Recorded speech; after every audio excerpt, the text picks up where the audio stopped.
Tauni-inĩ ya Isiolo onjoria magithie mihango-inĩ yao ya o muthenya maratwarana na ng'ombe ici igithie kwĩmathĩra gĩa kũrĩa.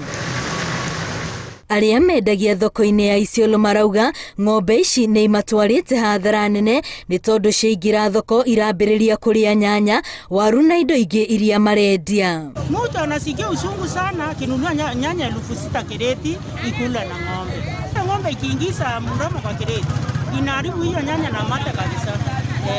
Thina wao munene nĩ atĩ ona thengia wa mwene ng'ombe ici kũria cihingĩre no aracirekereria makaya mao kũrĩ ũrũgamĩrĩri wa thoko ĩno makiaga gũciara maciaro oro mothe.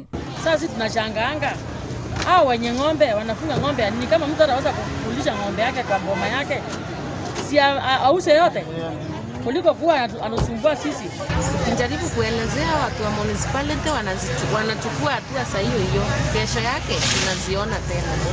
Tumeimba hii wimbo kwa muda mrefu. Na tiga kwagagia andũ a thoko, ng'ombe ici irerĩkana gũcũngĩrĩria mũhatĩkano mũnene wa ngari taũni-inĩ ĩno. All the way mpaka soko ng'ombe inafuata tu kwa barabara kama watu. Zingine zinaingia kwa county commissioners, zingine inaingia kwa county assembly, ingine inaingia kwa hapo kwa KPLC Kenya Power.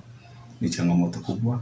Thikũ 14 nĩ ciene ng'ombe ici mahetwo makorwo macihingĩrĩte kwaga ũguo macigire ceceni-inĩ ya borithi na marihe hathara nene iria icũngĩrĩirio nĩ ng'ombe ici.